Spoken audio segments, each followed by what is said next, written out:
Pinagpalit ang sariling dugo sa kinang ng salapi. Si Isabela, isang batang lumpo, ay itinuring na basura sa sariling tahanan habang ang kanyang madrasta ay nagpapakasasa sa karangyaan. Sa gitna ng dilim, isang lihim ang mabubunyag. Magigising ba ang amang nagbulag-bulagan bago maging huli ang lahat? Isang kwento ng pagtataksil, pagtitiis, at muling pagkabuhay ng pag-asa. Sino ang tunay na halimaw sa loob ng mansyon? Sana ay sumama ka na lang sa libing ng nanay mo dahil ikaw ang pinakamalaking pabigat sa buhay ko. Ang mga salitang yon ay parang lason na unti-unting kumakalat sa malamig na silid, sapat na upang patigilin ang tibok ng puso ni Isabela. Sa gitna ng karangyaan ng Forbes Park Mansion, kung saan ang bawat sulok ay kumikinang sa ginto at kristal, may isang bata na ang tanging kayamanan ay ang kanyang mga pangarap na iginuhit sa papel. Nakaupo si Isabela sa kanyang mamahaling wheelchair. Ang kanyang mga binti na walang buhay ay nakabalot sa isang niniting na kumot na ginawa pa ng kanyang namayapang ina. Sa kanyang nanginginig na mga kamay, hawak niya ang isang painting, isang obra na pinagpuyatan niya sa loob ng isang linggo. Iyon ay larawan ng isang magandang babae na may ngiti ng isang anghel. Ang alay niya para sa kaarawan ni Miranda. Akala ni Isabela, sa pamamagitan ng kulay at sining, ay makikita ni Miranda ang pagmamahal na nais niyang iparamdam. Ngunit ang tanging nakita niya sa mga mata ng kanyang madrasta ay ang madilim na kislap ng puot at pandidiri. Tumunog ang marahas na pagpunit ng papel, isang tunog na tila humihiwa sa mismong kaluluwa ni Isabela. Pinanood niya ang pagbagsak ng mga piraso ng kanyang pinaghirapang sining sa sahig na parang mga tuyong dahon sa gitna ng bagyo.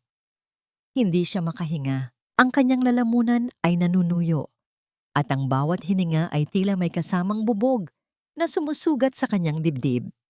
Nais niyang sumigaw, nais niyang itanong kung bakit, ngunit ang tanging lumabas sa kanyang mga labi ay ang piping panginginig.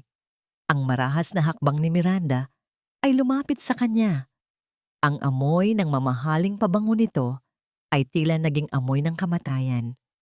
You think this trash will make me love you? You are a mistake, Isabela.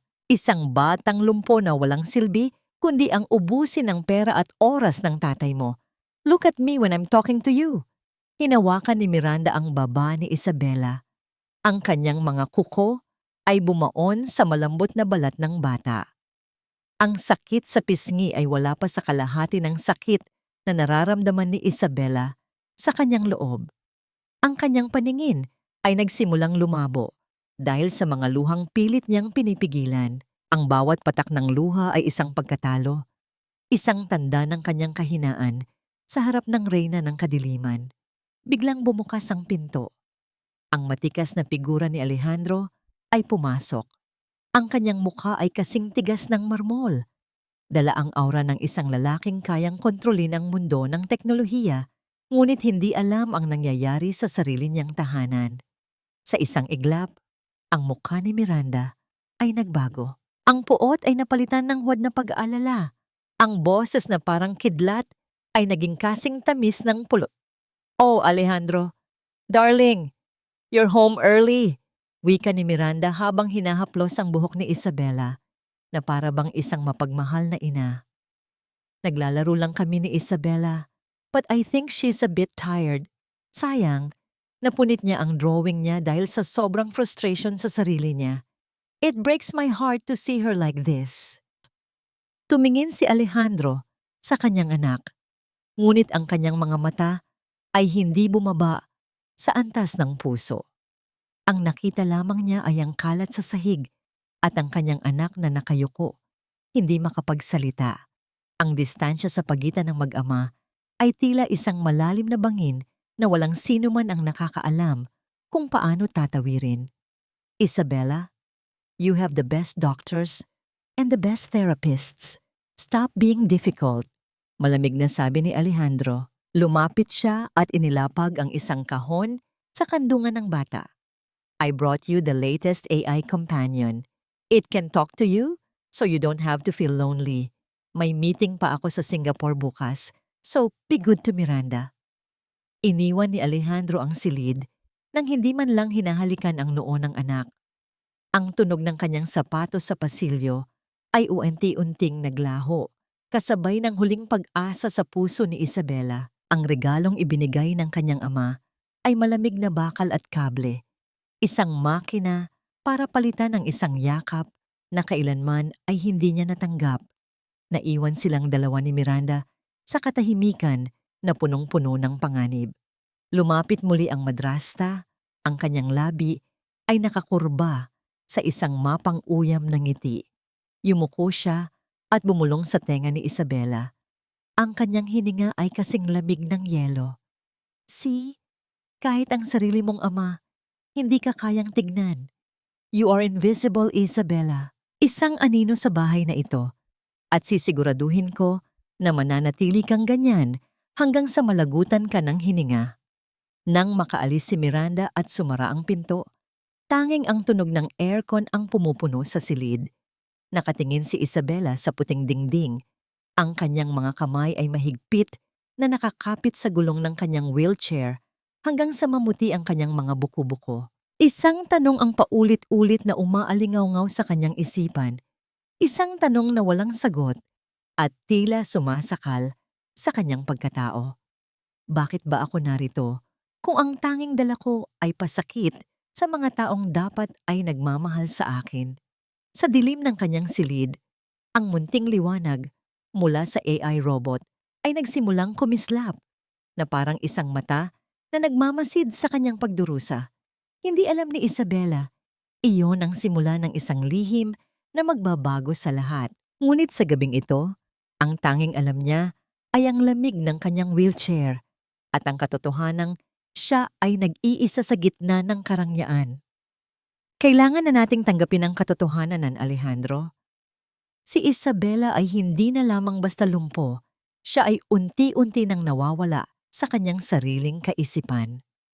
Ang boses ni Miranda ay parang banayad na haplos ng sutla, ngunit ang bawat salita ay may dalang lason na unti-unting pumapatay sa dangal ng isang batang walang kalaban-laban. Sa loob ng malawak at malamig na opisina ni Alejandro, ang bango ng mamahaling kape at ang amoy ng lumang libro ay tila naging saksi sa isang masamang balak. Nakatayo si Miranda sa tapat ng malaking bintana. Ang kanyang refleksyon ay nagpapakita ng isang babaeng puno ng pighati, isang papel na kabisado na niyang gampanan. Tumingin si Alejandro mula sa kanyang monitor. Ang kanyang mga mata ay pagod at puno ng kalituhan. Sa harap niya ay ang mga graph ng kanyang kumpanya, mga numero na mas madali niyang intindihin kaysa sa emosyon ng kanyang sariling dugo. Ano ang ibig mong sabihin, Miranda? Binibigyan naman natin siya ng lahat ng kailangan niya. Darling, nakita ko siya kanina. Kinakalos niya ang sarili niyang balat. Sinisira niya ang mga gamit niya. Pagsisinungaling ni Miranda habang pinupunasan ang huwad na luha sa kanyang pisngi. Natatakot ako para sa kanya at natatakot din ako para sa atin. Baka mamaya ay saktan na niya ang sarili niya ng tuluyan dahil sa sobrang depresyon. I think we need to consider a psychiatric facility for her para na rin sa ikabubuti niya. Sa kabilang dako ng mansyon, sa loob ng silid na tila naging isang gintong hawla, ang katahimikan ay bumasag ng marinig ang mahinang pagpihit ng doorknob. Pumasok si Nanay Rosa, ang matandang katulong na naging tanging takbuhan ni Isabela mula nang mamatay ang kanyang ina. May dala siyang mangkok ng mainit na lugaw. Ang usok nito ay nagdadala ng kaunting init sa malamig na atmosfera ng silid. Nang makita ni Isabela si Nanay Rosa, ang kanyang mga mata na dati ay patay at walang kislap ay panandaliang nagliwanag. Sinubukan niyang igalaw ang kanyang mga daliri, isang senyales ng paghingi ng saklolo na tanging ang matanda lamang ang nakakaunawa. Lumapit si Nanay Rosa at dahan-dahang hinawakan ang malamig na kamay ng bata. Ang gasgas sa braso ni Isabela na gawa ni Miranda kanina ay kitang-kita sa ilalim ng liwanag ng lampuara. Huwag kang mag-alala, anak. Narito si Nanay Rosa. Bulong ng matanda, ang kanyang boses ay nanginginig sa halo-halong awa at galit. Kinuha niya ang isang kutsara ng lugaw at dahan-dahang inilapit sa labi ni Isabela. Ang bawat subo ay tila isang panalangin, isang pagtatangkang ibalik ang buhay sa isang katawang unti-unti nang sumusuko sa pighati. Ito ang munting sandali ng langit sa gitna ng impyerno ni Isabela. Ang init ng pagkain at ang magaspang ngunit mapagmahal na kamay ni Nanay Rosa ay mas mahalaga pa sa lahat ng teknolohiyang ibinigay ng kanyang ama. Sa sandaling iyon, hindi siya isang mistake o isang pabigat. Siya ay isang batang nais lamang mahalin. Ngunit ang langit ay mabilis na naglaho nang bumukas ang pinto ng malakas. Nakatayo roon si Miranda. Ang kanyang mga mata ay nanlilisik sa galit. Ang tunog ng kanyang high heels sa tiles ay parang bawat patak ng ulan sa bubong na yero bago ang isang malakas na bagyo. Anong ginagawa mo rito, Rosa? Hindi ba't sinabi ko sa iyong bawal siyang pakainin ng kahit ano nang walang pahintulot ko? Ang boses ni Miranda ay puno ng awtoridad na tila kumakatay sa dignidad ng matanda. Ma'am, nagugutom na po ang bata. Kaninang umaga pa po siya hindi kumakain. Buong tapang na sagot ni Nanay Rosa. Kahit na ang kanyang tuhod ay nanginginig na sa takot. Isang mapang-uyam na tawa ang kumawala sa mga labi ni Miranda. Lumapit siya at kinuha ang mangkok mula sa kamay ni Nanay Rosa bago ito itinapon sa basurahan ng walang pag-aalinlangan. Masyado kang nagmamarunong. Nakalimutan mo na ba ang utang na loob mo sa pamilyang ito? Sino ang nagbayad ng operasyon ng anak mo sa probinsya? Sino ang nagpapakain sa iyo? Yumuko si Nanay Rosa. Ang kanyang mga balikat ay bumagsak sa bigat ng katotohanan. Ang utang na loob, ang tanikala na nagtatali sa kanya sa bahay na ito, ang dahilan kung bakit hindi niya magawang isumbong ang lahat ng kalupitang nakikita niya. Tumingin si Miranda kay Isabela na ngayon ay nanginginig na sa takot sa kanyang wheelchair. At ikaw, batang lumpo, huwag mong isipin na may kakampi ka rito. Isang salita ko lang kay Alejandro at itatapon ka niya sa isang lugar kung saan wala nang makakarinig sa'yo kailanman. Lumabas si Miranda sa silid, ngunit bago niya isara ang pinto, lumingon siya kay Nanay Rosa na may madilim na banta. Kung gusto mong manatili ang anak mo sa kolehiyo, manahimik ka. Isara mo ang iyong mata at ang iyong bibig. Maliwanag? Naiwan ang matanda at ang bata sa gitna ng isang panibagong uri ng dilim. Tiningnan ni Nanay Rosa si Isabela at sa unang pagkakataon, nakita niya ang isang bagay na mas nakakatakot kaysa sa mga pasa sa balat ng bata. Nakita niya ang pagkawala ng pag-asa sa mga mata ni Isabela. Ang munting liwanag na naroon kanina ay tuluyan ng namatay, na-replace ng isang malamig at walang buhay na titig. Niyakap ni Nanay Rosa ang bata, ngunit ramdam niya ang paninigas ng katawan nito. Sa labas, ang langit ay nagsisimulang magdilim at ang unang patak ng ulan ay tumama sa bintana na parang mga luhang hindi na kayang ilabas ni Isabela. Ano ang gagawin mo kung ang tanging taong nagmamahal sa iyo ay iginapos din ng sarili nilang pangangailangan? Hanggang kailan kayang tiisin ng isang bata ang sakta ng mga taong dapat ay nagtatanggol sa kanya? Sa opisina ni Alejandro, pinirmahan niya ang isang dokumento na hindi niya alam ay magiging simula ng pinakamalaking pagkakamali ng kanyang buhay. Ang dokumentong maglalayo sa kanya sa kanyang anak, nang higit pa sa pisikal na distansya. Wala na si Maria Alejandro. Bakit mo pa kailangang panatilihin ang mga basurang ito sa loob ng pamamahay na ito?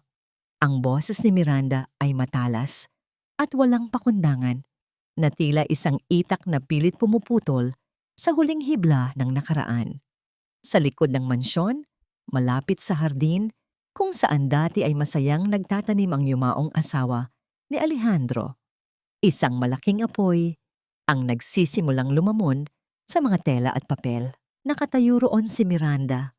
Ang kanyang mga mata ay nagniningning sa tuwa habang pinapanood ang bawat piraso ng alaala ni Maria na nagiging abo at usok. Mula sa bintana ng kanyang silid sa ikalawang palapag, nakatingin si Isabela. Ang kanyang maliliit na kamay ay nakadikit sa malamig na salamin. Ang kanyang mga mata ay nanlalaki sa matinding sindak. Nakita niya ang paboritong asul na bandana ng kanyang ina, ang bandanang madalas isuot ni Maria kapag kinakantahan siya ng oyayi bago matulog. Nakita niya itong itinapon ni Miranda sa apoy at sa loob ng ilang segundo, ang kulay asul ay naging itim na uling. Ang bawat paglamon ng apoy ay parang isang kurot sa puso ni Isabela. Ang bango ng sampagita, ang halimuyak na laging dala ng kanyang ina, ay tila humahalo sa amoy ng sunog na tela. Ang bawat hibla ng usok na paitaas ay tila mga huling paalam na hindi kailanman mabibigkas ng kanyang ina. Nais niyang sumigaw. Nais niyang tumakbo pababa kahit alam niyang hindi gumagalaw ang kanyang mga binti. Ngunit ang tanging nagawa niya ay ang humikbi ng walang tunog. Ang kanyang hininga ay naging mabigat at ang kanyang dibdib ay tila binabagsakan ng malalaking bato. Sa ibaba, lumapit si Alejandro sa tabi ni Miranda. Tumingin siya sa apoy. Ang kanyang mukha ay walang emosyon, ngunit may kaunting panginginig sa kanyang mga daliri. Sigurado ka ba rito, Miranda? Iyan ang mga huling gamit na iniwan ni Maria para kay Isabela. Alejandro, darling, kailangan nating mag-move on. Ang mga gamit na ito ang nagpapanatili sa lungkot ni Isabela. Kung gusto nating gumaling ang bata, kailangan nating alisin ang mga bagay na nagpapaalala sa kanya ng kanyang kawalan. Ang paliwanag ni Miranda, habang marahan niyang hinahaplos ang braso ni Alejandro. Isipin mo na lang ang kinabukasan natin, isang bagong simula, na wala ng anino ng nakaraan. Tinalikuran ni Alejandro ang apoy at bumalik sa loob ng bahay. Ang kanyang pag-alis ay tila isang hatol ng kamatayan para sa mga alaala ni Maria. Sa sandaling iyon, naramdaman ni Isabela na hindi lang ang mga gamit ang sinusunog ni Miranda, kundi pati na rin ang kanyang pagkatao. Nang magtakip silim, pumasok si Nanay Rosa sa silid ni Isabela upang ihanda ang bata sa pagtulog. Maputla ang matanda. Ang kanyang mga mata ay namumula rin sa lihim na pag-iyak. Nang masiguro niyang wala si Miranda sa paligid, may kinuha siya mula sa ilalim ng kanyang apron, isang maliit at lumang digital voice recorder. Anak, Isabela, bulong ni Nanay Rosa, ang boses ay halos hindi marinig. Nailigtas ko ito bago pa makita ni Miranda sa cabinet ng iyong nanay. Itago mo ito ng mabuti. Huwag mong hahayaang makita niya. Inilagay ni Nanay Rosa ang recorder sa kamay ni Isabela. Marahan itong hinawakan ng bata. Ang lamig ng kagamitan ay tila nagbigay ng kuryente sa kanyang buong katawan. Nang makaalis ang matanda, muling binalot ng katahimikan ang silid. Sa ilalim ng kanyang kumot, sa gitna ng kadiliman, pinindot ni Isabela ang maliit na banon. Isang mahinang tunog ng static ang narinig. At pagkatapos ay isang boses na kasing lambing ng hangin sa madaling araw ang pumuno sa kanyang pandinig. Isabela, ang aking munting anghel, kung naririnig mo ito, tandaan mo na hinding-hindi ka nag-iisa. Mahal na mahal ka ni Mama. Huwag kang susuko, anak. May lakas ka sa loob mo na higit pa sa iyong iniisip. Ang boses ni Maria. Ang boses na matagal nang kinauuhawan ni Isabela. Ang bawat salita ay parang isang mainit na yakap na bumabalot sa kanyang nilalamig na kaluluwa. Ang mga luha ni Isabela ay nagsimulang dumaloy, hindi dahil sa sakit, kundi dahil sa isang munting liwanag ng pag-asa na muling nabuhay sa kanyang puso. Ngunit ang munting sandali ng kapayapaan ay biglang nabulabog. Ang tunog ng marahas na pagpihit ng doorknob ay umaling-aungaw sa silid. Mabilis na itinago ni Isabela ang recorder sa ilalim ng kanyang unan, ngunit ang kanyang katawan ay naging kasing tigas ng bato sa takot. Bumukas ang pinto at pumasok si Miranda. Hindi siya nagbukas ng ilaw, kaya ang tanging nakikita ay ang kanyang madilim na silweta na tila isang halimaw sa gitna ng gabi. Huminto siya sa paanan ng kama ni Isabela. "Bakit amoy sampagwita rito?" tanong ni Miranda. Ang boses ay puno ng pagdududa at panganib. Lumapit siya sa kama. Ang kanyang bawat hakbang ay tila isang banta. "Anong itinatago mo, Isabela? Alam kong may nakuha ka mula sa matandang Rosa." Inabot ni Miranda ang una ni Isabela. Ang puso ng bata ay tila sasabog na sa bilis ng tibok. Sa dilim, ang munting ilaw ng recorder na hindi pa pala tuluyang namamatay ay nagsimulang kumislap mula sa ilalim ng tela. Isang mapanganib ng ngiti ang sumilay sa mga labi ni Miranda nang makita niya ang kislap ng liwanag. "Sabi ko na nga ba, hindi ka talaga natututo, bata ka. Akin na yan. Huwag mong isiping may boses pa ang patay sa pamamahay na ito." Ang boses ni Miranda ay kasing talim ng labaha habang marahas niyang hinablot ang recorder mula sa nanginginig na mga kamay ni Isabela. Ang bawat daliri ng bata ay pilit na kumakapit sa huling alaala ng kanyang ina, ngunit ang lakas ni Miranda ay hindi mapapantayan. Ang tunog ng pagkakaladkad ng plastik sa balat ni Isabela ay nag-iwan ng mapulang marka, isang tanda ng panibagong sugat sa kanyang katawan at kaluluwa. Pinanood ni Isabela na itago ni Miranda ang recorder sa bulsa ng kanyang mamahaling gown. Ang munting liwanag ng pag-asa na naramdaman niya kanina ay mabilis na napalitan ng isang malalim at madilim na hukay. Ang kanyang puso ay tumitibok ng mabilis, parang isang ibon na nakakulong sa isang masikip na hawla, pilit na humihingi ng laya ngunit walang magawa, kundi ang manghina. "Mamaya, sa harap ng mga bisita ng tatay mo, ipapakita natin kung gaano ka talaga kalala," bulong ni Miranda. Ang kanyang mga mata ay nagniningning sa isang balak na kasing pait ng laso. "I'm doing this for your own good, Isabela, para matapos na ang paghihirap mo at ang paghihirap namin sa'yo." Gabi ng isang malaking dinner party sa mansyon.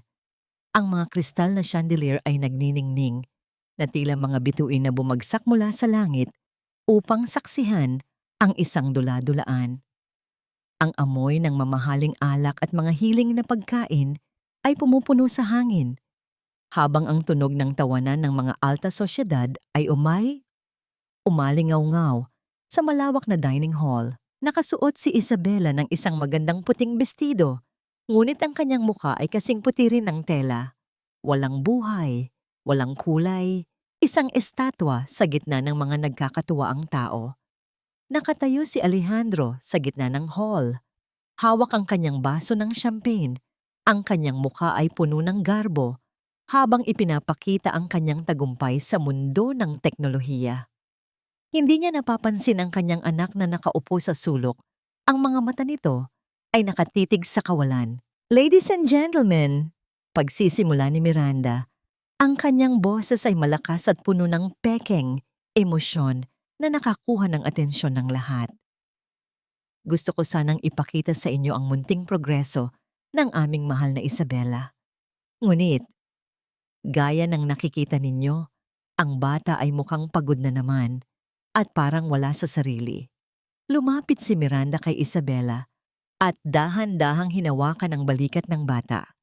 Sa ilalim ng haplos na yon, palihim na kinurot ni Miranda ang braso ni Isabela sa bahaging may pasa. Ang biglang sakit ay nagdulot ng isang matinis at paos na sigaw mula sa lalamunan ng bata. Sa pagkagulat ni Isabela, nabitawan niya ang baso ng tubig na nasa harapan niya. Ang tunog ng pagkabasag ng kristal sa sahig ay tila isang hudyat ng giyera. Ang tubig ay tumalsik sa gown ng isang mayamang ginang at ang lahat ay napalingon sa direksyon ni Isabela. "Oh my God! Isabela darling, what's happening?" Sigaw ni Miranda. Ang kanyang boses ay puno ng huwad na sindak. "Alejandro, tignan mo! Nagsisimula na naman siyang magkaroon ng mga episodes. I told you, her condition is getting worse. She's becoming violent. Lumapit si Alejandro. Ang kanyang noo ay nakakunot sa matinding kahihiyan. Nakita niya ang mga bisitang bumubulong, ang mga tingin na puno ng panghuhusga at awa. Ang kanyang garbo bilang isang matagumpay na negosyante ay tila gumuho sa harap ng lahat. Isabella! Ano ba ang nangyayari sa'yo? Ang boses ni Alejandro ay mababa, ngunit puno ng galit na kailangang pigilin. Miranda is trying her best to care for you. At ganito ang isasagot mo? Kahihiyan ang ibinibigay mo sa pamilyang ito. Tumingin si Isabella sa kanyang ama. Ang kanyang mga mata ay nagsusumamo. Papa, hindi ko sinasadya. Papa, sinaktan niya ako. Ngunit ang mga salitang iyon ay nanatiling nakabilanggo sa loob ng kanyang isipan. Ang nakita lamang ni Alejandro ay ang dumi sa sahig at ang kabaliwan na ipinapakita ng kanyang anak. I'm so sorry everyone, wika ni Miranda sa mga bisita habang pilit na inaakay ang wheelchair ni Isabella palabas ng hall. Kailangan ko na siyang dalhin sa loob. I think the decision to find her a better place, a specialized place, is now inevitable. Hindi na namin siya kayang protektahan dito. Habang itinutulak ni Miranda ang wheelchair sa madilim na pasilyo, malayo sa tawanan ng mga bisita, huminto siya sa tapat ng isang malaking salamin. Yumuko siya at tinitigan ang refleksyon ni Isabella. Tonight was a success, wasn't it? Ang bulong ni Miranda ay kasing lamig ng gabi. Bukas, pipirmahan na ng tatay mo ang mga papeles at ikaw, mapupunta ka sa kung saan ka nararapat. Sa gitna ng mga baliw at nakalimutan na ng mundo. Sa loob ng kanyang silid, iniwan ni Miranda si Isabella na nakatali ang mga kamay sa wheelchair upang hindi na makapanakit. Nakatingin ang bata sa bintana kung saan ang ulan ay nagsisimula ng pumatak. Ang bawat patak ay tila isang luhang hindi na niya kayang ilabas.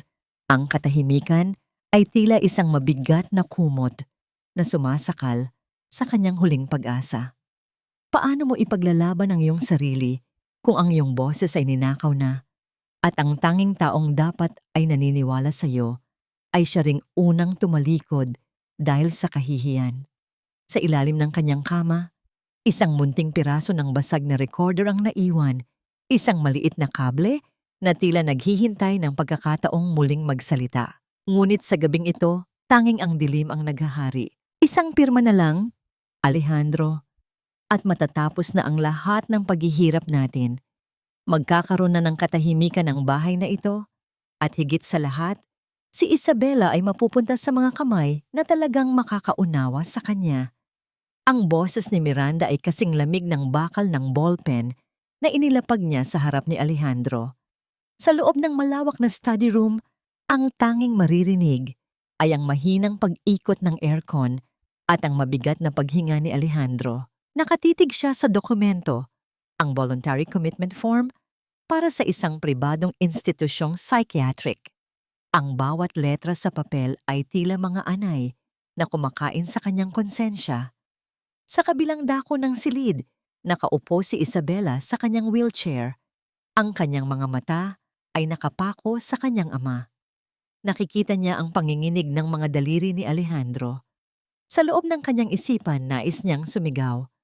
Papa, huwag! Huwag mo akong itapon. Ngunti ang kanyang dila ay tila naging isang pirasong kahoy na walang buhay. Ang kanyang puso ay tumitibok ng mabilis, na tila isang tambol na nagbababala ng nalalapit na sakuna. Nararamdaman niya ang malamig na pawis na dumadaloy sa kanyang likuran, at ang kanyang mga binti ay tila mas naging mabigat kaysa sa dati. Ngunit bago pa mailapat ni Alejandro ang dulo ng ballpen sa papel, ang kanyang paningin ay nahulog sa isang pilak na gamit na nasa ibabaw ng kanyang mesa. Ito ang prototype ng Neuralink AI, ang proyektong inilaan niya ng maraming taon at milyon-milyong piso, isang kagamitang nangangakong magsasalin ng mga hindi mabigkas na kaisipan tungo sa digital na datos. Wait, Miranda? Bulong ni Alejandro. Ang kanyang boses ay puno ng isang biglaang determinasyon na hinaluan ng desperasyon. Bago natin gawin ito, gusto kong gamitin ang neural link kay Isabella. I want to see what's really going on inside her head. Kung talagang wala na siyang pag-asa, gaya ng sinasabi mo, kailangang makita ko ang ebidensya sa data. Isang panandaliang pagkagulat ang dumaan sa mga mata ni Miranda na mabilis niyang itinago sa likod ng isang mapagkalingang ngiti. Darling, hindi ba't masyado pang maaga para sa human testing? Baka mas lalo lang ma-stress ang bata. Look at her. She's already trembling. I built this to help people like her, Miranda. Kung hindi ko ito magagamit sa sarili kong anak, para saan pa ang lahat ng tagumpay ko? Ang sagot ni Alejandro ay walang puwang para sa pagtanggi. Tumayo si Alejandro at lumapit kay Isabella. Sa unang pagkakataon sa loob ng mahabang panahon, hinawakan niya ang noo ng kanyang anak. Ang init ng kamay ni Alejandro ay nagdulot ng isang kuryenteng hindi maipaliwanag sa katawan ni Isabella. Dahan-dahan niyang inilagay ang pilak na headband sa ulo ng bata. Ang tunog ng paglapat ng mga sensor sa balat ni Isabella ay tila isang banayad na bulong ng pag-asa. Isabella, anak, can you hear me? Just think of anything. Think of Mama. Think of what you want to tell me. Mahinang sabi ni Alejandro. Ang kanyang boses ay bahagyang nanginginig. Sa malaking monitor sa dingding, nagsimulang lumitaw ang mga linya ng kulay. Ngunit hindi ito ang inaasahang maayos na pattern ng utak. Ang screen ay binalot ng kulay itim at lila. Mga kulay na sa algorithm ni Alejandro ay nangangahulugan ng matinding trauma, takot at kalungkutan. Biglang isang imahe ang nagsimulang mabuo sa screen, malabo at puno ng static, ngunit sapat na upang makita ang isang madilim na silueta na nakatayo sa harap ng isang batang umiiyak. Ang imahe ay sinabayan ng isang mahinang tunog, parang isang boses na nagmumula sa ilalim ng tubig. Paos, basag, ngunit malinaw na nagsasabi ng, "Sana namatay ka." Na lang, napatayo si Miranda. Ang kanyang mukha ay biglang naging maputla na tila isang bangkay. Alejandro, interference lang yan. Ang system mo ay nagkakaroon ng glitches dahil sa mga gamot na iniinom ni Isabella. It's not real. Humarap si Alejandro sa monitor. Ang kanyang mga mata ay nanlalaki sa gulat at pagdududa. Ang datos na nakikita niya ay hindi kasinungalingan. Ang AI ay hindi marunong mag-imbento ng emosyon. Binabasa lamang nito ang nararamdaman ng user. At ang nararamdaman ni Isabella sa sandaling iyon ay isang takot na mas matindi pa sa kamatayan. Glitches? Ulit ni Alejandro. Ang kanyang boses ay naging kasing lamig ng yelo. Tiningnan niya si Isabella, na ngayon ay nakatitig sa monitor na may mga luhang dumadaloy sa kanyang pisngi. Ang bawat patak ng luha ay tila isang pagsusumamo na sa wakas ay narinig na. Lalapit sana si Miranda upang tanggalin ang headset, ngunit hinarangan siya ni Alejandro. "Huwag mong hahawakan yan, Miranda. I want to see everything. I want to see what my daughter has been hiding or what has been hidden from me." Ang atmosfera sa silid ay naging kasing bigat ng isang bagyong paparating. Ang tunog ng mabilis na pagtibok ng puso ni Isabella ay narinig sa buong silid sa pamamagitan ng mga speaker ng AI system. Lub-dub, lub-dub, lub-dub. Isang tunog ng isang taong tumatakbo para sa kanyang buhay habang nakaupo sa isang wheelchair. Sino ang tunay na baliw sa bahay na ito? Ang batang hindi makapagsalita o ang amang nagbulag-bulagan sa katotohanang nasa harap na niya? Isang bagong imahe ang lumitaw sa screen, isang drawing ng isang munting bulaklak na tinatapakan ng isang sapatos na may mataas na takong. Ang sapatos na kasalukuyang suot ni Miranda. "Hindi glitch ang nakikita ko, Miranda. Ang sakit ay hindi nagkakamali." Ang boses ni Alejandro ay parang isang mabigat na hatol na umalingaw-ngaw sa loob ng silid. Nakatitig pa rin siya sa monitor, kung saan ang mga kulay ay tila naging isang madilim na dagat ng pighati. Ang AI ay hindi lamang nagbabasa ng datos, ito ay nagbubukas ng isang bintanang matagal nang ipininid. Ang bawat kurba ng linya sa screen ay tila bawat luhang pilit na ibinalik ni Isabela sa kanyang mga mata sa loob ng maraming buwan. Dahan-dahang lumapit si Alejandro sa monitor. Ang kanyang mga daliri ay nanginginig habang sinusubukang hawakan ang imahe ng durog na bulaklak. Ang sapatos na ito, Miranda, hindi ba't ito ang suot mo nung kaarawan mo? Ang araw na sinabi mong masayang-masaya si Isabela. Isang mapait na tawa ang kumawala sa mga labi ni Miranda, isang tunog na puno ng kaba, ngunit pilit na itinatago sa likod ng pagiging arogante. Alejandro, darling, stop this madness. You are overworking. Ang system na ito ay bago pa lang. It's picking up your guilt, not her reality. You feel bad because you're never here. Kaya ang AI ay nag-iimbento ng mga imahe para bigyan ka ng dahilan na sisihin ako. Don't let a machine ruin our family. Lumingon si Alejandro kay Isabela. Ang bata ay nakayuko. Ang kanyang mga balikat ay nanginginig sa bawat paghikbi na walang tunog. Ang neural link ay biglang nag-flash ng isang bagong imahe. Isang maliit na batang nakakulong sa isang basong kristal, pinapanood ang mundo habang unti-unting nauubusan ng hangin. Sa ilalim ng mesa, may napansin si Alejandro. Isang maliit at punit na piraso ng papel na tila itinago sa pagitan ng mga kable. Yumuko siya at kinuha ito. Ang tunog ng paglapat ng kanyang mga daliri sa papel ay tila isang hudyat ng muling pagkabuhay ng katotohanan. Ito ay isang drawing ng isang halimaw na may mahahabang kuko nakatayo sa ibabaw ng isang batang naka-wheelchair. Ang mukha ng halimaw ay may suot na maskara. Isang maskara na kamukhang kamukha ng magandang mukha ni Miranda. Isabela, ikaw ba ang gumuhit nito? Mahinang tanong ni Alejandro. Ang kanyang boses ay puno ng isang sakit na hindi kayang gamutin ng kahit anong yaman. Tumingala si Isabela. Ang kanilang mga mata ay nagtagpo. Ang mga mata ng isang amang nagising mula sa isang mahabang panaginip at ang mga mata ng isang anak na matagal nang sumisigaw sa dilim. Sa unang pagkakataon, hindi lumayo ang tingin ni Isabela. Ang neural link sa monitor ay biglang nagpakita ng isang kulay ginto, isang munting kislap sa gitna ng kadiliman. Isang golden moment ang nabuo sa gitna ng tensyon. Dahan-dahang itinaas ni Isabela ang kanyang kamay, ang kanyang mga daliri ay nanginginig habang sinusubukang abutin ang kamay ni Alejandro. Nang maglapat ang kanilang mga balat, naramdaman ni Alejandro ang init ng buhay ng kanyang anak. Isang init na mas totoo pa sa lahat ng teknolohiyang binuo niya. Ang AI monitor ay nagpakita ng isang imahe ng dalawang kamay na magkahawak. At ang tunog ng tibok ng puso ni Isabela sa speaker ay naging mas kalmado, mas payapa. Ngunit ang kapayapaang iyon ay mabilis na winakasan ni Miranda. Enough of this theater!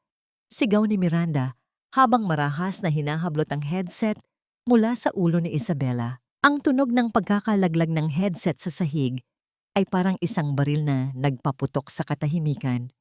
Alejandro, kung mas pipiliin mong maniwala sa isang makina at sa isang batang may diferensya sa isip kaysa sa asawa mo, fine. Pero tandaan mo, ako lang ang nag-alaga sa kanya habang busy ka sa pagpapayaman. Humarap si Miranda kay Isabela. Ang kanyang mga mata ay nanlilisik sa isang babala na tanging ang bata lamang ang nakakaalam. Gusto mo talagang magsalita, ha? Sige. Tignan natin kung hanggang saan ang tapang mo. Mabilis na lumabas si Miranda ng silid. Ang tunog ng kanyang marahas na paglalakad ay umalingaw-ngaw sa pasilyo. Naiwan si Alejandro at Isabela. Tiningnan ni Alejandro ang punit na drawing at ang kanyang anak. Alam niyang may kailangan siyang gawin, ngunit alam din niyang ang katotohanan ay may dalang panganib. Anak, patawarin mo ako. Bulong ni Alejandro habang niyayakap ang kanyang anak sa unang pagkakataon pagkatapos ng maraming taon. Hindi ko hahayaang saktan ka pa niya muli. Ngunit sa labas ng silid, si Miranda ay may hawak ng telepono. Ang kanyang mukha ay naging kasing tigas ng bato habang may tinatawagan. The project is a failure. We need to proceed with the second plan. Get rid of the maid first and prepare the facility. Ngayong gabi na. Sino ang mananalo sa labanang ito? Ang teknolohiyang naglalantad ng katotohanan o ang kasamaang nakahandang pumatay para lamang manatiling nakatago? Ang ulan sa labas ay nagsisimulang lumakas at ang kidlat ay nagbibigay ng panandaliang liwanag sa madilim na mansyon na tila nagbababala ng isang madugong gabi. Magnanakaw! Isang ahas ang pinatira natin sa loob ng pamamahay na ito, Alejandro. Ang boses ni Miranda ay tila isang matalim na kidlat na bumasag sa katahimikan ng gabi. Sa gitna ng malawak na pasilyo, nakatayo si Miranda habang hawak-hawak ang kanyang dibdib. Ang kanyang mukha ay puno ng huwad na pagkagulat at galit. Sa harap niya, nakatayo si Nanay Rosa, ang kanyang mga kamay ay nanginginig at ang kanyang mukha ay kasing puti ng papel. Ang ulan sa labas ay tila nakikidalamhati sa bigat ng atmosfera sa loob ng mansyon. Anong nangyayari rito? Tanong ni Alejandro habang lumalabas ng kanyang study room. Ang kanyang noo ay nakakunot sa pagod at kalituhan. Ang Neuralink headset ay hawak pa rin niya. Isang paalala ng katotohanang kasisimula pa lamang niyang tuklasin. Ang paborito kong kwintas, Alejandro. Ang heirloom necklace na bigay pa ng lola ko. Sigaw ni Miranda habang itinuturo ang bukas na drawer sa kanyang silid. Nawawala ito. At sino pa ba ang may access sa kwartong ito kundi ang matandang ito? Tumingin si Nanay Rosa kay Alejandro. Ang kanyang mga mata ay nagsusumamo. Sir, hinding-hindi ko po magagawa iyon. Marangal po akong nagtatrabaho rito sa loob ng maraming taon. Kilala niyo po ako. Ngunit bago pa makasagot si Alejandro, marahas na hinablot ni Miranda ang apron ni Nanay Rosa. Ang tunog ng pagkapunit ng tela ay umalingaw-ngaw sa pasilyo na sinundan ng isang malakas na kalansing ng metal sa sahig. Doon, sa ilalim ng liwanag ng chandelier, ang pilak na kwintas ay kumikinang, isang ebidensyang kasing linaw ng sikat ng araw sa tanghali. Ang mundo ni Isabela na nakamasid mula sa kanyang wheelchair sa dulo ng pasilyo ay tila gumuho sa sandaling iyon. Ang kanyang puso ay tumitibok ng mabilis, parang isang tambol na nagbababala ng sakuna. Nais niyang sumigaw, nais niyang sabihin sa kanyang ama na nakita niya si Miranda na pumasok sa kwarto ni Nanay Rosa kanina. Ngunit ang kanyang boses ay nanatiling nakakulong sa kanyang lalamunan. Ang pakiramdam ng kawalan ng lakas ay tila isang malamig na kamay na sumasakal sa kanya. Rosa, paano mo nagawa ito? Mahinang sabi ni Alejandro. Ang kanyang boses ay puno ng pagkadismaya. Ang tiwalang binuo ng maraming taon ay tila naglaho sa loob ng isang segundo. Sir, itinanim lang po iyan. Ma'am Miranda, maawa po kayo. Ang pagmamakaawa ni Nanay Rosa ay sinabayan ng kanyang pagluhod sa sahig.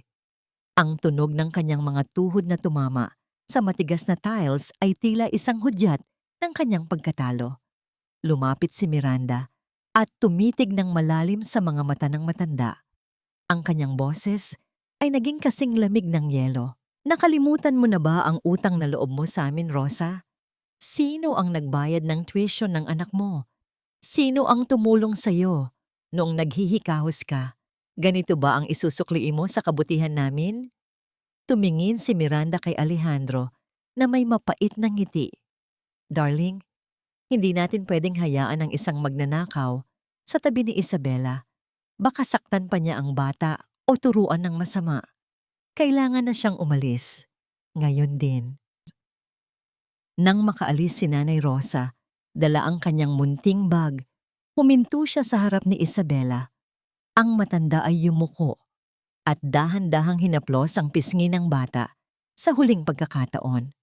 Ang magaspang ngunit mapagmahal na palad ni Nanay Rosa ay nag-iwan ng init na tila isang huling paalam. Isang golden moment sa gitna ng unos. Isang tahimik na pangako ng pagmamahal na hinding-hindi mabubura ng kahit anong kasinungalingan. Mag-iingat ka, anak, bulong ni Nanay Rosa bago siya tuluyang pinalabas ng mga guard sa gitna ng malakas na ulan. Naiwan si Isabela sa gitna ng pasilyo. Ang kanyang tanging kakampi ay wala na. Lumapit si Miranda sa kanya. Ang tunog ng kanyang high heels ay tila bawat pako na ibinabaon sa kabaong ng pag-asa ni Isabela. Yumuko ang madrasta. Ang kanyang amoy ng pabango ay tila naging amoy ng panganib. Ngayon, Isabela, wala na ang matandang tagapagtanggol mo. Bulong ni Miranda. Ang kanyang mga mata ay nanlilisik sa dilim. At ang tatay mo? Mas maniniwala siya sa ebidensya kaysa sa isang batang hindi man lang makapagsalita.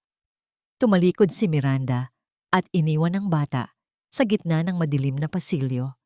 Ang tanging maririnig ay ang tunog ng ulan na humahampas sa bintana na parang mga luhang hindi na kayang ilabas ni Isabela. Ang bawat patak ay tila isang paalala ng kanyang muling pag-iisa. Paano mo ipaglalaban ang katotohanan kung ang tanging saksi ay pinalayas na at ang iyong boses ay isang piping pagsusuma mo sa gitna ng isang bahay na puno ng kasinungalingan? Sa loob ng kanyang silid, tinitingnan ni Alejandro ang Neuralink headset. May isang bagay sa kanyang loob ang nagsasabing mali ang lahat. Ngunit ang takot na mawalan ng kaayusan ay mas matindi. Hindi niya alam, sa ilalim ng kama ni Isabela, may isang itim na notebook na iniwan si Nanay Rosa, isang lihim na nakatago sa pagitan ng mga pahina. Ngayon, Isabela, ikaw na lang at ang iyong mga piping pangarap. Wala nang Rosa na sasalo sa iyong mga luha. Ang boses ni Miranda ay tila isang malamig na bulong ng kamatayan na gumagapang sa loob ng madilim na silid ni Isabela. Pagkatapos mapalaya si Nanay Rosa, ang mansyon ay naging kasing tahimik ng isang sementeryo, maliban sa tunog ng malakas na ulan na humahampas sa mga bintana. Nakatayo si Miranda sa paanan ng kama. Ang kanyang anino ay humahaba dahil sa liwanag ng kidlat na tila isang dambuhalang halimaw na handang lamunin ang maliit na batang nakahiga.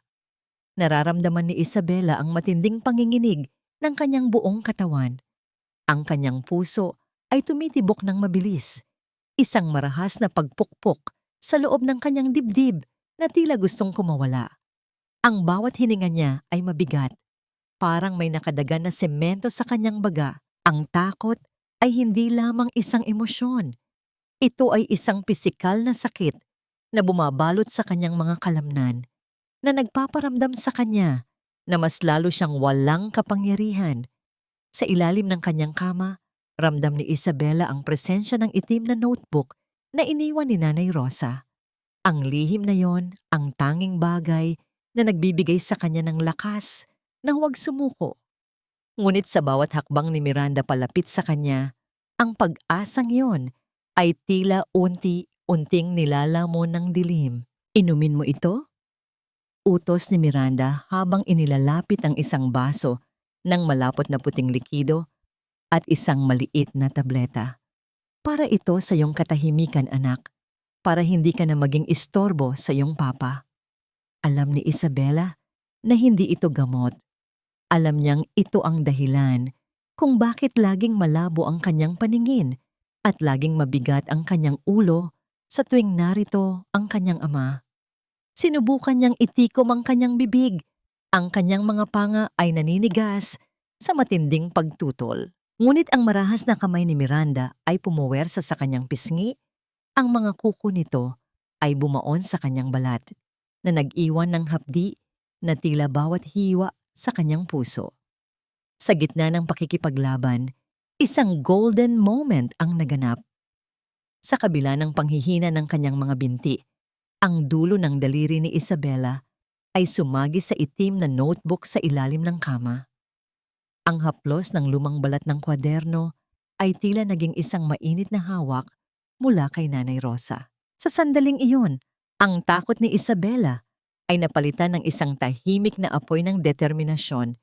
Hindi siya papayag na tuluyang mawala ang kanyang kaisipan. Samantala, sa loob ng kanyang opisina, hindi mapakali si Alejandro. Ang Neuralink prototype na nasa kanyang mesa ay biglang umilaw ng kulay pula. Isang remote alert ang lumitaw sa kanyang tablet. Extreme trauma detected. Heart rate escalating. Distress signal active. Tumingin si Alejandro sa monitor ng CCTV sa kanyang telepono, ngunit ang screen ay puro static lamang. Bakit hindi gumagana ang kamera sa silid ni Isabela? Bulong niya sa sarili. Ang kanyang noo ay nakakunot sa matinding kaba. Ang tunog ng kanyang mabilis na pagtibok ng puso ay tila nakikipagpaligsahan sa tunog ng ulan sa labas.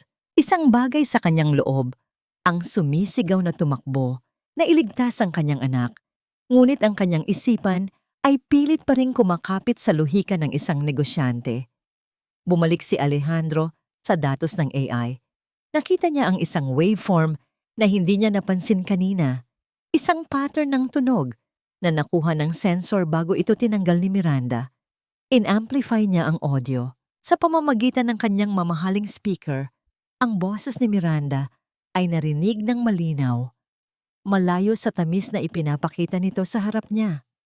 Isang batang baliw, walang maniniwala sa'yo. Ang baso ng kape sa kamay ni Alejandro ay dahan-dahang namulas at humalik sa sahig. Ang pagtama ng kristal sa matigas na marmol ay lumikha ng isang matunog na pagkabasag na sinundan ng pagkalat ng itim na likido sa puting alpombra. Isang mantsa na kasing dilim ng katotohanang ngayon ay unti-unti nang lumalamon sa kanyang pagkatao. Hindi makagalaw si Alejandro.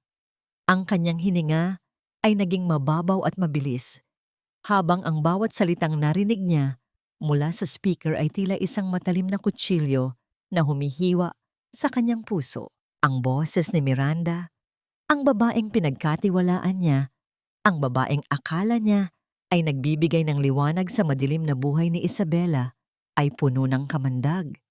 Isang batang baliw, walang maniniwala sa'yo. Ang mga salitang ito ay paulit-ulit na umalingaw-ngaw sa kanyang isipan na tila isang sumpa. Sa sandaling iyon, ang lahat ng kanyang tagumpay, ang lahat ng kanyang yaman at ang kanyang matayog na talino ay naging walang silbi. Naramdaman niya ang isang matinding lamig na gumagapang mula sa kanyang mga paa patungo sa kanyang dibdib. Ang kanyang sariling kapabayaan ay naging isang malupit na bilangguan para sa kanyang anak. Samantala, sa loob ng silid ni Isabela, ang pakikipaglaban ay umabot na sa rurok. Ang mapait na tableta ay pilit na idinidikit ni Miranda sa pagitan ng mga labi ng bata. Ang lasa ng kemikal ay nagsimulang kumalat sa dila ni Isabela, isang lasa ng kawalan ng pag-asa. Ngunit sa gitna ng kanyang panghihina, ang kanyang kamay ay mahigpit na nakakapit sa itim na notebook sa ilalim ng kanyang unan. Ang bawat pahina nito ay tila nagbibigay sa kanya ng lakas na huwag tuluyang lumubog sa dilim. Lunukin mo na, Isabela. Ang boses ni Miranda ay naging isang paos na sigaw. Ang kanyang mukha ay naging kasing pangit ng isang demonyo sa ilalim ng liwanag ng kidlat. Wala nang magliligtas sa'yo. Ang tatay mo ay abala sa kanyang mga makina at ang matandang Rosa ay nasa gitna na ng ulan. Sa isang huling lakas, naisandal ni Isabela ang kanyang ulo sa sandalan ng wheelchair at pilit na itinulak ang kamay ni Miranda. Ang tableta ay tumalsik sa kung saan at ang baso ng tubig ay nabitawan ni Miranda na nagresulta sa pagkabasa ng bestido ni Isabela. Ang lamig ng tubig ay nagdulot ng isang matinding panginginig sa katawan ng bata. Ngunit ang kanyang mga mata ay nanatiling nakatitig ng matapang sa kanyang madrasta. Sa labas ng pinto, narinig ni Alejandro ang tunog ng pagkabasag ng baso. Ang kanyang puso ay tila tumigil sa pagtibok. Sa isang iglap, ang kanyang takot ay napalitan ng isang nagbabagang galit. Isang galit na hindi para sa iba, kundi para sa kanyang sarili. Tumakbo siya patungo sa silid ni Isabela. Ang bawat hakbang niya sa pasilyo ay tila isang paghiling ng tawad sa bawat segundo ng kanyang pagbulag-bulagan. Nang marating niya ang pinto, pilit niya itong pinihihit, ngunit ito ay nakalak mula sa loob. Ang tunog ng marahas na paguga ng doorknob ay umalingaw-ngaw sa buong bahay. "Miranda, buksan mo ang pintong ito!"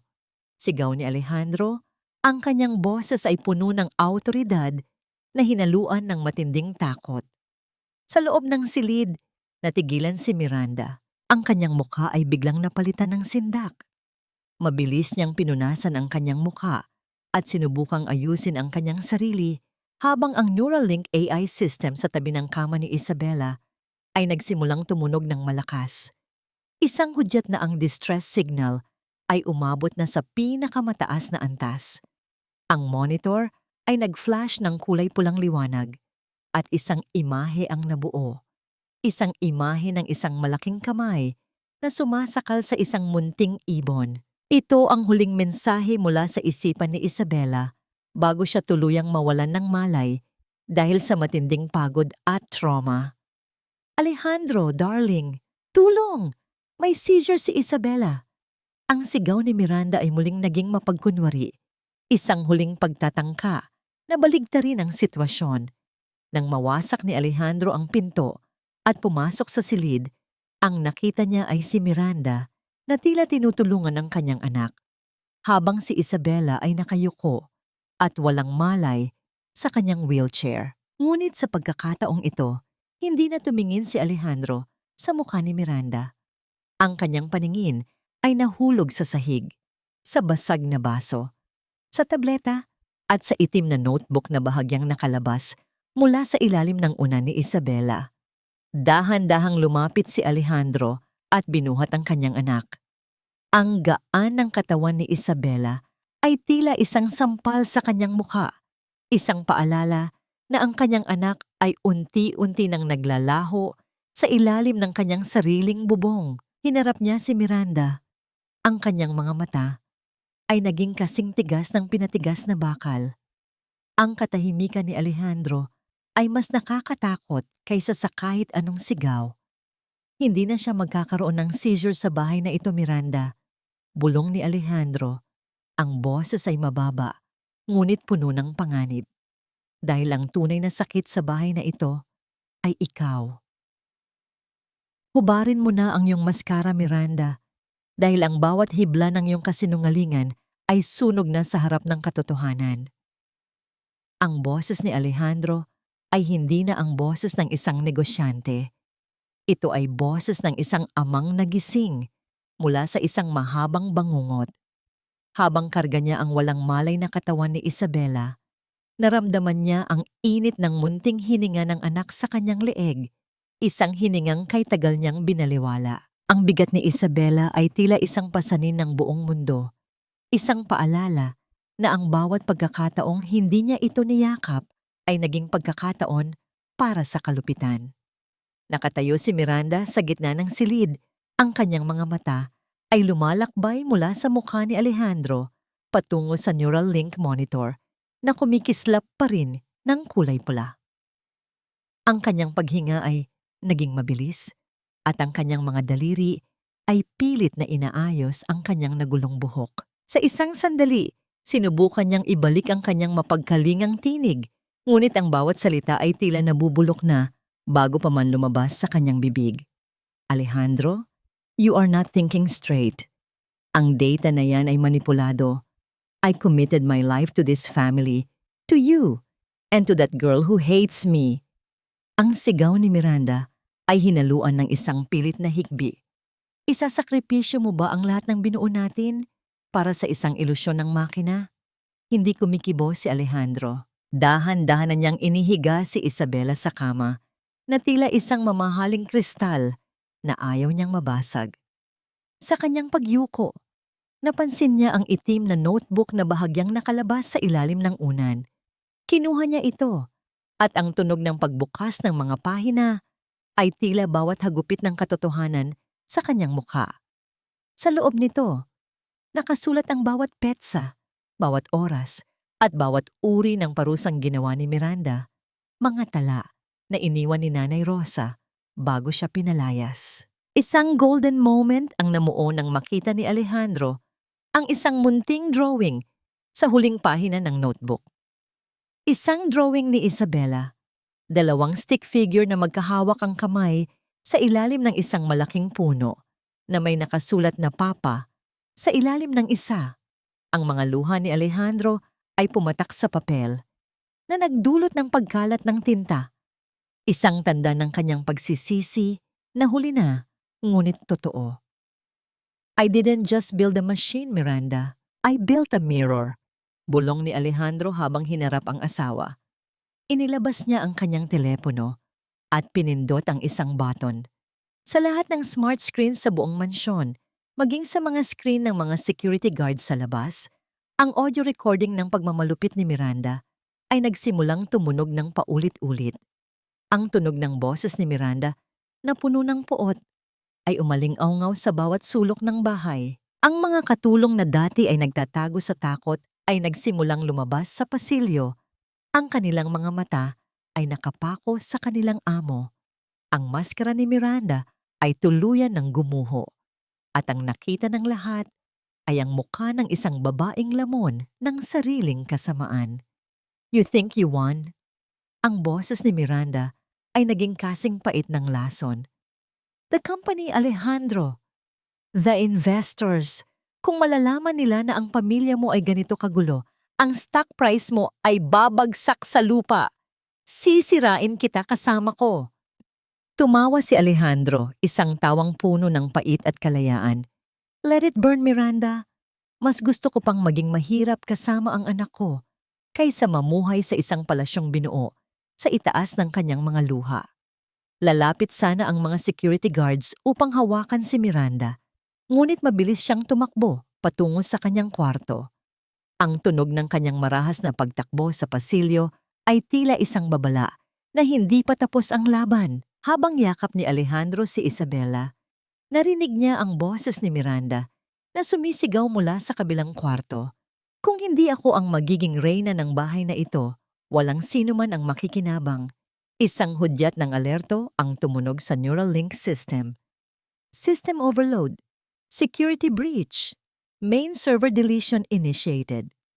Napagtanto ni Alejandro na sinusubukan ni Miranda na burahin ang lahat ng ebidensya at sirain ang Neuralink prototype. Ang tanging paraan upang muling makapagsalita si Isabela sa pamamagitan ng AI. Ang takot ay muling bumangon sa dibdib ni Alejandro. Hindi lang ang kanyang kumpanya ang nakataya, kundi ang boses ng kanyang anak. Anak, gumising ka. Please, gumising ka. Bulong ni Alejandro sa walang malay na si Isabela. Ngunit sa sandaling iyon, ang usok ay nagsimulang lumabas mula sa ventilation system ng silid. Isang amoy ng sunog na kable ang pumuno sa hangin. Isang matinding dilema ang hinarap ni Alejandro. Ang iligtas ang data ng AI na naglalaman ng boses ni Isabela o ang itakbo ang kanyang anak palabas ng nasusunog na silid. Ang apoy ay nagsisimulang gumapang sa mga kurtina. At ang liwanag nito ay nagpapakita ng anino ni Miranda sa bintana na may hawak na isang lighter at isang bundle ng mga legal na dokumento. Ang boses ng aking anak o ang kanyang buhay? Isang tanong na hindi dapat tinatanong ng isang ama, ngunit ngayon ay sumasakal sa aking buong pagkatao. Ang boses ni Alejandro ay naging isang gapi na bulong sa gitna ng makapal at itim na usok na nagsisimulang lumamon sa silid. Ang Neuralink server ay naglalabas ng mga huling kislap ng liwanag, isang digital na hininga na naglalaman ng lahat ng naitalang kaisipan at boses ni Isabela. Sa kabilang banda, ang kanyang anak ay nakahiga, maputla at hindi gumagalaw, habang ang init mula sa nasusunog na mga kurtina ay unti-unti nang lumalapit sa kanyang kama. Naramdaman ni Alejandro ang hapdi sa kanyang mga mata, hindi lamang dahil sa usok, kundi dahil sa bigat ng kanyang pagsisisi. Tumingin siya sa server, ang kanyang obra maestra, ang simbolo ng kanyang talino. Pagkatapos ay tumingin siya kay Isabela. Sa isang iglap, binitawan niya ang balak na abutin ang hard drive. Hinayaan niyang lamunin ng apoy ang milyon-milyong pisong teknolohiya. Dahil sa sandaling iyon, natanto niya na ang tunay na boses ng kanyang anak ay hindi matatagpuan sa isang makina, kundi sa tibok ng puso nito na pilit niyang ipinaglaban. Patawarin mo ako, Maria. Hindi ko na kailangan ang teknolohiya para marinig ang ating anak. Bulong ni Alejandro habang mabilis na binuhat si Isabela mula sa kama. Ang init ng paligid ay tila nagpapaliit sa mundo, at ang bawat hakbang niya sa nagbabagang sahig ay tila isang paglakad sa ibabaw ng mga uling ng kanyang mga nakaraang pagkakamali. Sa pasilyo, nakasalubong niya si Miranda. Ang mukha ng madrasta ay hindi na ang magandang maskara na kinilala ng lahat. Ito ay naging isang hitsura ng ganap na kabaliwan. Hawak ni Miranda ang isang bag na puno ng mga alahas at mga dokumento ng ari-arian. Ang kanyang mga mata ay nanlilisik habang pilit na humihinga sa gitna ng usok. Ang tunog ng paglagitik ng nasusunog na kahoy sa paligid nila ay tila isang palakpakan para sa pagbagsak ng kanilang marangyang buhay. "Umalis ka sa daan ko, Alejandro!" sigaw ni Miranda. Ang kanyang boses ay paos at puno ng desperasyon. "Akin ang lahat ng ito. Pinaghirapan ko ang posisyong ito. Hindi mo ako pwedeng iwanan dito para mamatay kasama ng batang yan." Tinitigan siya ni Alejandro nang may halong awa at pandidiri. "Wala ka nang makukuha rito, Miranda. Ang tanging dala mo ay ang bigat ng iyong sariling kasamaan." Isang malakas na pagyanig ang yumanig sa buong palapag nang bumagsak ang bahagi ng kisame sa pagitan nila. Ang apoy ay naging isang pader na naghiwalay sa kanila. Nakita ni Alejandro ang takot sa mga mata ni Miranda bago ito natakpan ng usok. Sa gitna ng gulo, isang golden moment ang naganap. Isang munting himala sa gitna ng impyerno. Dahan-dahang imulat ni Isabela ang kanyang mga mata. Sa kabila ng panghihina, nakita niya ang mukha ng kanyang ama na malapit sa kanya, puno ng uling at pawis, ngunit punong-puno ng pagmamahal. Naramdaman ni Isabela ang isang pamilyar na init sa kanyang pisngi. Isang patak ng luha ni Alejandro.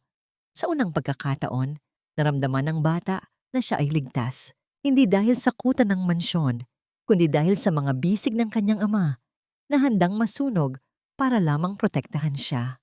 "Papa?" Ang mahinang ungol na lumabas sa labi ni Isabela ay hindi dumaan sa AI, hindi dumaan sa speaker, kundi direktang pumasok sa puso ni Alejandro. Ang tunog ng salitang iyon ay mas matamis pa sa kahit anong tagumpay sa negosyo. Ngunit ang panganib ay hindi pa tapos. Ang hagdanan patungo sa ibaba ay gumuho na rin. Nakulong sila sa veranda ng ikalawang palapag. Ang ulan sa labas ay hindi sapat para patayin ang galit ng apoy sa loob. Nakatingin si Alejandro sa ibaba, kung saan ang mga bumbero at ang mga guard ay nagsisimula ng maglatag ng safety net, ngunit ang usok ay mabilis nang sumasakal sa kanila. Sa kabilang bahagi ng beranda, nakita ni Alejandro si Miranda na pilit na tumatalon patungo sa isang puno. Bit-bit pa rin ang kanyang bag ng nakaw na yaman. Ngunit sa kanyang pagmamadali, ang kanyang gown ay sumabit sa isang matulis na bakal ng rehas. Isang malakas na pagsabog mula sa kusina ang muling yumanig sa mansyon. Ang buong istruktura ay nagsisimula ng bumigay. Kailangang tumalon ni Alejandro kasama si Isabela. Ngunit sa taas ng beranda, ang panganib ng pagbagsak ay kasing tindi ng panganib ng apoy. "Kumapit ka ng mahigpit, anak. Hinding-hindi ka nabibitawan ni Papa," bulong ni Alejandro habang inihahanda ang kanyang sarili sa huling pagsubok ng kanyang katapangan. Ano ang mangyayari sa huling sandali ng pagbagsak? Maililigtas ba ni Alejandro ang kanyang anak mula sa kamatayan? O ang apoy na binuo ng kasakiman ay tatapos sa kanilang dalawa? At si Miranda, ang kanyang yaman ba ang magliligtas sa kanya? O ito ang magiging pabigat na hihila sa kanya pababa? Ang tunog ng sirena ng ambulansya ay humahalo sa ingay ng ulan, habang ang anino ng dalawang tao ay nakatayo sa dulo ng nasusunog na palasyo. Walang halaga ang lahat ng gintong ito kung ang kapalit ay ang huling hininga ng aking anak. Ang boses ni Alejandro ay naging isang gapi na panalangin sa gitna ng nagngangalit na apoy. Habang nakatayo siya sa dulo ng beranda, nararamdaman niya ang init na humahaplos sa kanyang likuran. Tila isang dambuhalang kamay na pilit silang itinitulak patungo sa kawalan. Mahigpit niyang niyakap si Isabela. Ang ulo ng bata ay nakabaon sa kanyang dibdib. Pilit na ikinukubli mula sa makapal at itim na usok na sumasakal sa paligid. Ang bawat tibok ng puso ni Alejandro ay tila isang tambol na nagbibigay ng huling babala. Sa kabilang bahagi, si Miranda ay nagpupumiglas.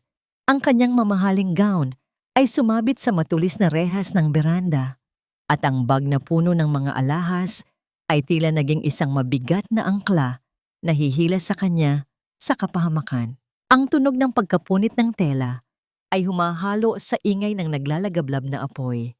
Sa kanyang desperasyon, binitiwan ni Miranda ang lahat, ang kanyang dangal, ang kanyang pagkatao. Ngunit hindi niya mabitawan ang bag ng ginto. Ang kasakiman na nagluklok sa kanya sa kapangyarihan ay siya ring naging tanikala na nagtali sa kanya sa nasusunog na palasyo. Alejandro, tulungan mo ako. Ang sigaw ni Miranda ay puno ng lagim, ngunit ang kanyang mga mata ay nananatiling nakapako sa mga alahas na kumikinang sa gitna ng apoy. Hindi na lumingon si Alejandro. Sa isang malalim na paghinga, hinarap niya ang panganib. Ang tunog ng pagbagsak ng bahagi ng bubong sa likuran nila ay naging hudyat ng kanyang pagtalon. Binalot niya ng kanyang sariling katawan si Isabela. Handang tanggapin ang lahat ng sakit, lahat ng sugat, basta't manatiling ligtas ang kanyang anak. Ang pakiramdam ng pagbulusok sa hangin ay tila isang kawalan ng hangganan hanggang sa maramdaman niya ang marahas na pagtama sa safety net na inilatag ng mga bumbero sa ibaba. Ang tunog ng malakas na pagbagsak ay sinundan ng katahimikan sa kanyang pandinig. Ang lahat ay naging malabo. Ang amoy ng usok ay napalitan ng amoy ng basang lupa at ulan. Ang huling nakita ni Alejandro bago siya tuluyang mawalan ng malay ay ang mukha ni Nanay Rosa na tumatakbo patungo sa kanila. Ang mga labi nito ay gumagalaw sa isang pasasalamat sa langit. Makalipas ang ilang araw, nagising si Alejandro sa loob ng isang puting silid. Ang amoy ng gamot at antiseptic ay tila isang malupit na paalala ng lahat ng kanyang nawala. Ang kanyang buong katawan ay nakabalot sa binda. Ang hapdi ng mga paso sa kanyang balat ay tila bawat alaala ng gabing iyon. Ngunit ang lahat ng sakit ay naglaho nang maramdaman niya ang isang maliit at mainit na kamay na nakahawak sa kanyang palad. Papa, ang boses ni Isabela ay mahina. Paos, ngunit ito ang pinakamagandang musika na narinig ni Alejandro sa kanyang buong buhay. Tumingin siya sa kanyang anak na nakaupo sa tabi ng kanyang kama. Wala na ang neural link, wala na ang mga sensor.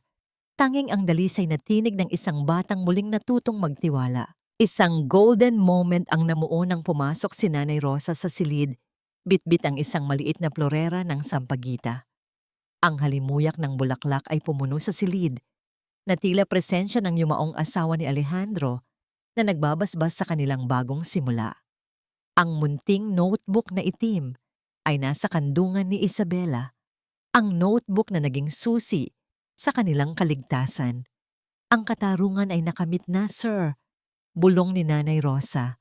Ang kanyang mga mata ay nagniningning sa luha ng kagalakan. Si Miranda ay nasa ilalim na ng kustodya ng mga pulis. Ang lahat ng ebidensya sa notebook at ang mga audio recording na naisalba ng iyong mga tauhan ay sapat na para mabulok siya sa loob ng bilangguan. Nalaman ni Alejandro na sa gabi ng sunog, ang kasakiman ni Miranda ang naging mitya ng kanyang pagbagsak. Dahil sa pagtanggi niyang bitawan ang bag ng mga alahas, huli na nang mailigtas siya ng mga bumbero mula sa veranda. Ang kanyang mukha, na dati ay kanyang ipinagmamalaki, ay nag-iwan ng mga permanenteng marka ng apoy, isang panlabas na anyo na ngayon ay tumutugma sa kapangitan ng kanyang kalooban. Nawala ang kanyang yaman, ang kanyang kalayaan, at ang kanyang pangalan sa lipunan. Ngunit para kay Alejandro, ang tunay na tagumpay ay wala sa pagbagsak ni Miranda. Ito ay nasa bawat ngiti ni Isabela. Ang kanyang mansyon ay naging abo, ang kanyang kumpanya ay dumaranas ng krisis, ngunit naramdaman niya ang isang uri ng yaman na kailanman ay hindi niya nabili ng pera, ang yaman ng kapayapaan. Patawarin mo ako, anak, dahil hinayaan kong maging bulag ang aking puso. Bulong ni Alejandro habang pinupunasan ng luha sa pisngi ni Isabela. Tumango ang bata at sa unang pagkakataon, ang kanyang mga mata ay hindi na nagpapakita ng takot. Ang neural link ay maaring nasunog, ngunit ang koneksyon ng kanilang mga puso ay mas matibay pa sa anumang kable o algorithm. Gayunpaman, sa gitna ng katahimikan, isang kumatok sa pinto. Isang opisyal ng pulisya ang pumasok. May dalang isang maliit at bahagyang sunog na digital device. Sir Alejandro, may na-recover po kami sa server room bago ito tuluyang gumuho. Mukhang may isang huling mensahe na hindi pa ninyo naririnig. Ang kaba ay muling gumapang sa dibdib ni Alejandro. Ano pa kaya ang itinatagong lihim ni Miranda? O ito ba ay isang mensahe mula sa nakaraan na hindi pa handang magpahinga? Ang pinakamalakas na boses ay hindi matatagpuan sa kabili ng teknolohiya, kundi sa bulong ng isang pusong nagpapatawad. Ang boses ni Alejandro ay naging isang panginginig na himig sa loob ng tahimik na silid ng ospital habang hawak niya ang bahagyang sunog na digital device. Ang ulan sa labas ay humupa na at ang sikat ng araw ay nagsisimulang pumasok sa bintana na nagbibigay ng gintong liwanag sa mukha ni Isabela. Ang bata ay mahimbing na natutulog. Ang kanyang mga daliri ay nakakapit pa rin sa laylayan ng kumot ni Alejandro. Tila natatakot na sa sandaling bumitaw siya ay muling maglalaho ang kanyang ama. Isinaksak ng technician ang device sa isang laptop. Ang tunog ng pag-andar ng cooling fan ng computer ay tila isang mabilis na pagtibok ng puso sa gitna ng katahimikan. Sa screen, lumitaw ang isang file na may petsang bago pa mamatay si Maria. Isang video na sadyang itinago sa pinakamalalim na bahagi ng main server. Isang file na sinubukang burahin ni Miranda ng maraming beses ngunit hindi nagtagumpay dahil sa security encryption na ginawa ni Maria bago siya pumanaw. Nang mag-play ang video, ang mukha ni Maria ay pumuno sa screen. Maputla siya, ngunit ang kanyang mga mata ay nagniningning sa isang uri ng pag-ibig na walang katapusan. Alejandro, mahal ko. Pagsisimula ni Maria, ang kanyang boses ay parang isang banayad na haplos sa kaluluwa ni Alejandro. Kung pinapanood mo ito, marahil ay wala na ako. Alam kong magiging mahirap ang buhay para sa inyo ni Isabela. At alam ko ring darating ang panahon na maliligaw ka sa iyong sariling tagumpay. I saw how Miranda looked at our wealth. Alejandro, babala ito para sa iyo. Huwag mong hahayaang mabulag ang iyong puso ng teknolohiya. Ang boses ng ating anak ay hindi kailangan ng AI para marinig. Kailangan lang nito ng isang amang marunong makinig. Ang bawat salita ni Maria ay tila isang munting ulan na naghuhugas sa lahat ng dumi at kasinungalingang itinanim ni Miranda sa loob ng maraming taon. Naramdaman ni Alejandro ang isang matinding hapdi sa kanyang dibdib, isang hapdi ng pagsisisi na ngayon ay nagbubunga ng isang bagong uri ng lakas. Ang lahat ng kanyang binuong imperyo ay tila naging isang munting tumpok ng abo kumpara sa mensaheng ito. Isang golden moment ang naganap ng magising si Isabela sa kalagitnaan ng recording. Tumingin ang bata sa screen at nang makita ang mukha ng kanyang ina, isang matamis at payapang ngiti ang sumilay sa kanyang mga labi. Hindi siya umiyak. Sa halip, dahan-dahan niyang itinaas ang kanyang kamay at hinawakan ang screen, tila hinahaplos ang pisngi ng kanyang ina. Mama, nibulong ni Isabela at sa pagkakataong ito, ang kanyang boses ay malinaw. puno ng lakas at hindi na nanginginig sa takot. Humarap si Alejandro sa kanyang anak at niyakap ito ng buong higpit. Ang tunog ng kanilang sabay na paghinga ay naging isang pangako ng bagong simula. Ang Neuralink ay wala na, ang mansyon ay abo na, ngunit sa gitna ng mga guho, natagpuan nila ang pinakamahalagang bahagi ng kanilang buhay, ang isa't isa. Samantala, sa loob ng kulungan, ang balita tungkol sa pagkakarecover ng device ay naging huling pako sa kabaong ni Miranda. Ang video ni Maria ay naglalaman din ng mga ebidensya ng unti-unting paglalason ni Miranda sa isipan ni Alejandro at ang pagnanakaw nito sa mga pondo ng kumpanya bago pa man ito tuluyang naging asawa. Ang kanyang mukha, na dati ay puno ng pagmamalaki, ay nakatago na ngayon sa likod ng mga bendahe at rehas, isang anino ng nakaraan na unti-unti nang kinakalimutan ng mundo. Pagkalipas ng ilang buwan, lumipat si Alejandro, Isabela at Nanay Rosa sa isang simpleng bahay malapit sa dagat. Wala ng mga surveillance camera, wala ng mga AI sensors. Ang tanging maririnig ay ang tunog ng mga alon at ang tawanan ni Isabela habang nagpipinta sa tabing dagat. Ang kanyang mga binti ay nagsisimula nang makaramdam ng init sa tulong ng physical therapy at ang pagmamahal na walang sawang ibinibigay ni Alejandro. "Papa, tingnan mo!" Tawag ni Isabela habang itinuturo ang kanyang painting. Isang larawan ng isang malaking puno na may mga bagong sibol na dahon at sa ilalim nito ay 3 tao. Isang ama, isang anak, at isang matandang babaeng nakangiti. Lumuhod si Alejandro sa tabi ng kanyang anak at hinalikan ang noo nito. Ang amoy ng dagat at ang init ng araw ay tila isang pagbabasbas. "Napakaganda, anak, tulad ng iyong puso." Nakamit na ang katarungan, ngunit mas mahalaga rito, nakamit na ang kapayapaan.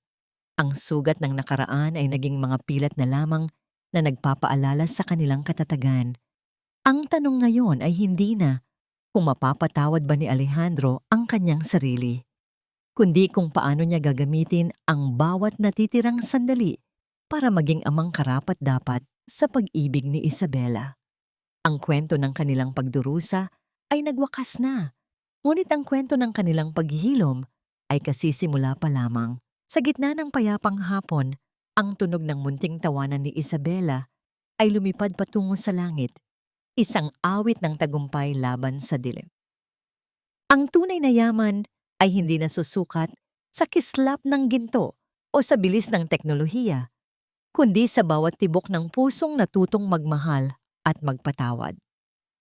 Ang hapon sa dalampasigan ng Batangas ay balot ng kulay kahel at lila, isang tanawing tila huling drawing ni Maria para sa kanyang mag-ama. Ang marahang paghampas ng mga alon sa pampang ay nagsisilbing oyayi, isang himig ng kalikasan na mas payapa pa sa kahit anong musika ng lungsod. Nakaupo si Alejandro sa isang kahoy na silya. Ang kanyang mga mata ay nakapako kay Isabela, na ngayon ay dahan-dahang naglalakad sa buhanginan gamit ang kanyang saklay. Ang bawat hakbang ni Isabela ay isang panalangin, isang munting tagumpay laban sa paralysis na dulot ng trauma at takot. Ang kanyang muka ay hindi na ang maputlang anino na nakaraan. Ito ay nagniningning na sa ilalim ng sikat ng araw, puno ng buhay at pag-asa. Sa kanyang tabi, naroon si Nanay Rosa na laging handang umalalay. Ang matanda ay masayang naghahanda ng merienda sa ilalim ng puno ng niyog. Ang amoy ng mainit na kape at sariwang tinapay ay humahalo sa alat ng dagat. Isang simpleng kaligayahan na hindi kailanman nabili ni Alejandro sa Forbes Park. Lumapit si Isabela sa kanyang ama at naupo sa buhanginan sa tabi nito. Ipinatong niya ang kanyang ulo sa tuhod ni Alejandro, isang kilos ng pagtitiwala na nagpapabilis pa rin sa tibok ng puso ng kanyang ama. "Papa, are you happy?" Mahinang tanong ni Isabela. Ang kanyang boses ay malinaw at puno ng katapatan. Hinaplos ni Alejandro ang buhok ng kanyang anak. Ang kanyang mga daliri ay marahan at puno ng pag-iingat. Higit pa sa masaya, anak. Sa wakas, nahanap ko na ang kapayapaang matagal ko nang itinapon para sa ambisyon. Tumingin si Alejandro sa malawak na dagat at sa kanyang isipan, sinagot niya ang tatlong mahahalagang tanong na matagal nang gumugulo sa kanyang kaluluwa. Napatawad na ba niya ang kanyang sarili? Ang sagot ay nasa bawat ngiti ni Isabela. Alam niyang ang pilat ng kanyang pagkukulang ay mananatili, ngunit ang bawat segundong inilalaan niya para sa kanyang anak ay isang paraan ng paghuhugas sa kanyang nakaraan. Ang pagpapatawad ay hindi isang kaganapan, kundi isang mahabang paglalakbay na kasalukuyan na niyang tinatahak. Balingit na ba ang kanilang kapayapaan? Oo. Ang kanilang buhay ay simple na ngayon. Ibenta ni Alejandro ang malaking bahagi ng kanyang kumpanya at itinira lamang ang sapat para sa kanilang kinabukasan at para sa isang foundation na tumutulong sa mga batang may kapansanan at biktima ng pang-aabuso. Wala ng mga surveillance camera, wala ng mga lihim na recording. Ang kanilang tahanan ay bukas sa hangin at puno ng katotohanan. Anong aral ang naiwan? Napagtanto ni Alejandro na ang tao ay hindi mga codes o algorithm. Ang neural link ay isang tulay lamang, ngunit ang puso ang tanging makakatawid sa kabilang panig. Ang kasakiman ni Miranda ang naging mitya ng sarili nitong pagbagsak, habang ang katatagan ni Isabela ang naging ilaw sa gitna ng dilim. Ang tunay na tagumpay ay hindi ang pagpapatayo ng mga gusali, kundi ang muling pagbuo sa isang durog na kaluluwa. Isang golden moment ang namuo nang kinuha ni Isabela ang isang maliit na kabibe at inilagay ito sa palad ni Alejandro. "Listen, Papa," sabi ni Nanay Rosa, "maririnig mo raw ang bulong ng dagat sa loob nito. Parang ang boses ni Mama, laging naririyan, nagbabantay." Inilapit ni Alejandro ang kabibe sa kanyang tenga at sa gitna ng tunog ng hangin, tila narinig niya ang boses ni Maria na nagsasabing, "Mahusay ang iyong pagkagawa, Alejandro." Sa kabilang panig ng mundo, sa loob ng isang madilim na selda, ang alaala ni Miranda ay uant-unti nang nilalamon ng limot. Ang kanyang pangalan ay naging isang babala na lamang sa mga pahayagan, habang ang kanyang yaman ay napunta sa mga taong talagang nangangailangan. Ang kanyang pagkabilanggo ay hindi lamang sa likod ng rehas, kundi sa loob ng kanyang sariling konsensya na punong-puno ng pagsisisi. Habang lumulubog ang araw, naglakad ang mag-ama pabalik sa kanilang munting bahay. Ang anino nila sa buhangin ay mahaba at magkadikit, isang simbolo ng isang ugnayang hindi na kailanman mababasag ng kahit anong kasinungalingan. Ang kwento ni Alejandro at Isabela ay hindi na isang kwento ng trahedya, kundi isang awit ng muling pagsilang. Ang teknolohiya ay maaaring makalimutan, ang mga mansyon ay maaaring maging abo, ngunit ang pag-ibig ng isang ama at ang katatagan ng isang anak ay mananatiling nakaukit sa mga bituin. Sa gitna ng katahimikan ng gabi, ang munting liwanag sa kanilang bintana ay nagsisilbing parola, isang tanda na kahit sa pinakamadilim na gabi, laging may bukas na naghihintay para sa mga taong marunong muling magmahal.